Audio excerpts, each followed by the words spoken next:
오늘은 나홈서 3장 1절에서 4절 말씀까지 보겠습니다. 우리 찾으셨으면 같이 읽겠습니다. 시작. 화 있을진저 피의 성이여 그 안에는 거짓이 가득하고 포악이 가득하며 탈취가 끝나지 아니하는도다. 휙휙하는 채찍 소리, 윙윙하는 병거 바퀴 소리, 뛰는 말 달리는 병거, 충돌하는 기병, 번쩍이는 칼, 번개 같은 창, 죽임당한 자의 때, 죽음의 큰 무더기, 무수한 시체여 사람이 그 시체에 걸려 넘어지니 이는 마술의 능숙한 미모의 음료가 많은 음행을 함이라. 그가 그의 음행으로 여러 나라를 미혹하고 그의 마술로 여러 족속을 미혹하느니라. 아멘. 저희가 지금 나홈서를 공부하고 있는데 나홈서는 아스로 즉 니느웨 멸망에 대해서 선포하는 말씀입니다. 오늘 말씀 역시 니느웨가 멸망을 당해야만 하는 그런 어떤 죄악상, 멸망을 당할 수밖에 없는 어떤 필연성에 대해서 말씀하시면서 아수르의 멸망의 구체적인 제목을 죄의 목록을 본문에서 기록하고 있습니다. 다시 1절 보니까 화 있을진저 피의 성이요 그 안에서는 거짓이 가득하고 포악이 가득하며 탈취가 떠나지 아니하는도다 라고 말씀합니다. 1절을 보면 니느웨를 향한 저주와 멸망을 선언하는데 화 있을진저 피의 성이요 라고 말씀합니다. 먼저 니느웨 성이 왜 하나님의 진노가 임하게 되었는지에 대해서 말씀하는데 피의 성이요 라고 말합니다. 이것은 니느웨의 포악과 잔인함을 표현을 하고 있는 것인데 실제 아수르는 근동의 패권을 장악하면서 주변 국가들에 대해서 무자비하고 잔악한 포악을 일삼았습니다.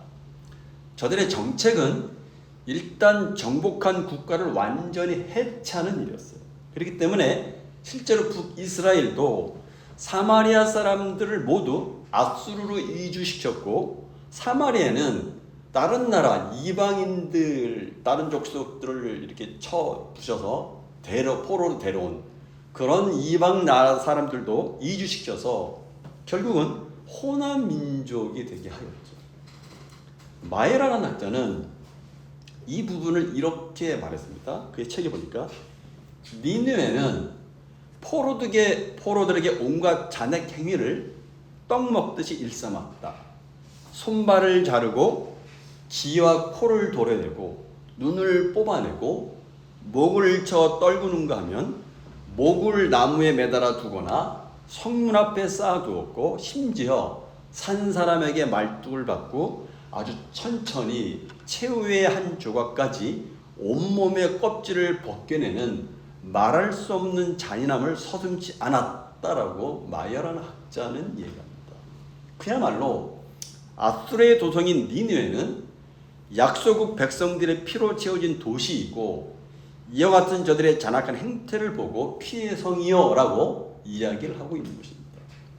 그래서 1절 하반절을 보니까 그 성 안에는 거짓이 가득하고 포악이 가득하며 탈취가 떠나지 아니하는도다 라고 말합니다. 그렇습니다. 자신의 유익을 위해서 아첨하거나 거짓말로 다른 사람들, 다른 나라들을 해롭게 만들었어요. 그리고 포악과 탈취가 가득하다는 것은 다른 사람들의 소유물들을 강제로 빼앗기 위해서 무자비한 폭력을 행사하는 일을 서슴지 않았다는 것을 이야기합니다. 그러면서 이런 죄악에 대해서 뭐라고 하니까 가득하고 떠나지 아니하는도다라고 1절 보니까 말씀하고 있습니다. 가득하다는 말은 그 강도가 세고 강하다는 의미이고 떠나지 않았다는 것은 그런 죄악이 그치지 않았다는 것입니다. 그토록 거짓된 삶과 강도 높은 포악이 멈춤없이 계속되었다는 것을 이야기합니다. 그리고 그 결과 그렇기 때문에 하나님의 심판을 받을 수밖에 없다라고 이야기하는 겁니다. 그리고 2, 3절에 보니까 그 심판을 아주 생생하게 어떻게 심판을 받는지 묘사하고 있습니다. 보니까 획획하는 채찍 소리, 윙윙하는 병거 바퀴 소리, 뛰는 말, 달리는 병거, 충돌하는 기병, 번쩍이는 칼, 번개 같은 창, 죽임을 당한 자의 때, 죽음의 큰 무더기, 무수한 시체여 사람이 그 치에 걸려 넘어지나니라고 말합니다. 먼저 2절 상반절에 보니까 휙휙하는 채찍 소리, 윙윙하는 병거바퀴 소리라고 말합니다. 이것은 하나님의 심판의 도구로 니느웨를 공격하는 군사들의 위용을 나타내는 것입니다. 이 중에 휙휙하는 채찍 소리라는 것은 니느웨 성을 공략하고자 말을 재촉해서 거침없이 달려가는 군사들의 위용을 청각적으로 나타내는 표현입니다. 또 윙윙하는 병거바퀴 소리는 수백 수천의 말을 이끄는 병거들이 한꺼번에 달릴 때 마치 땅이 무너지는 듯한 갱음을 나타낸 것을 묘사한 것입니다. 이것은 엄청난 군대의 침략이 있을 것을 나타낸 표현이라고 말할 수가 있습니다. 계속해서 2절 하반절에 보니까 뛰는 말 달리는 병거라고 말합니다. 본문도 상반절과 연관된 내용으로 말과 병거가 달리는 모습을 묘사한 표현입니다. 앞선 상반절은 청각적으로 그 위용을 드러내 준 건데, 그런데 하반절은 시각적인 의미에서 표현을 언급하겠습니다. 그래서 마치 말과 병거가 뛰고 있는 것을 직접 현장에서 보는 것처럼 아주 생생한 현장감을 전달하고 있습니다. 이건 역시 도저히 막아설 수 없는 강력한 군대 침략이 있을 것을 이야기하고 있는 것입니다.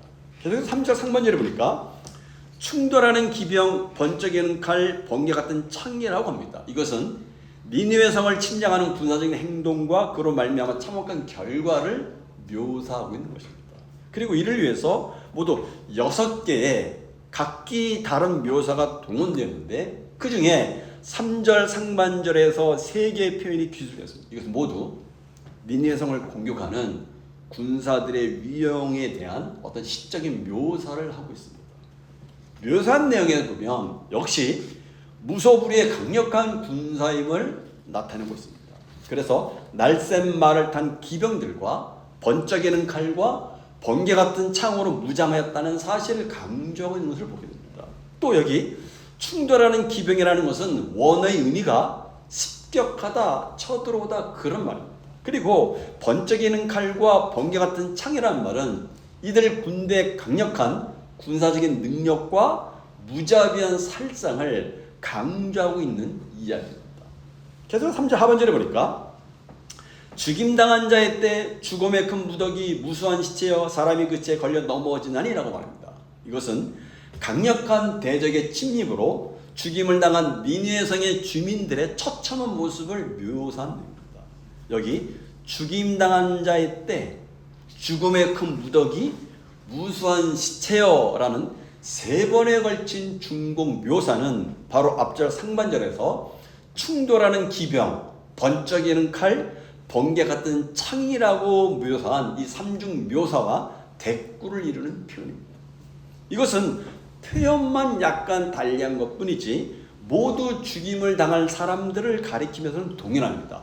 그런데도 불구하고 이처럼 3번씩이나 유사한 표현을 중복해서 사용한 것은 엄청난 수의 아수르 사람들이 죽임을 당할 것을 이야기하고 있는 것입니다. 그러기 이것은 니느웨 성의 군사나 주민들은 죽음 외에 다른 길이 없음을 강조하는 의미도 함축되어 있습니다. 그래서 시체들이 널려 있을 정도로 참혹하게 멸망당할 것이라고 말씀을 하고 있는 것입니다. 이전에는 여러분 니느웨가 아수르가 다른 나라에 쳐들어가서 많은 시체 무더기를 쌓아 놓았죠. 그렇죠. 니느웨가. 그런데 이제는 자기 시체들이 무더기로 쌓일 차례가 된 거예요. 아수르의 왕 살만네살 3세는 적들 앞에서 사람의 머리를 잘라서 피라미드처럼 쌓아 올려놓고 자랑을 했다라고 말합니다. 다른 왕들은 정복한 도성의 입구의 시체를 마치 장작처럼 쌓아 놓았다라고 말합니다. 그러나 이제는 그들이 그와 같이 도리어 그런 심판을 받게 될 것을 이야기하고 있습니다. 그래서 4절 보겠습니다. 같이 읽어보겠습니다. 시작. 이는 마술의 능숙한 미모의 음료가 많은 음행을 행함이라.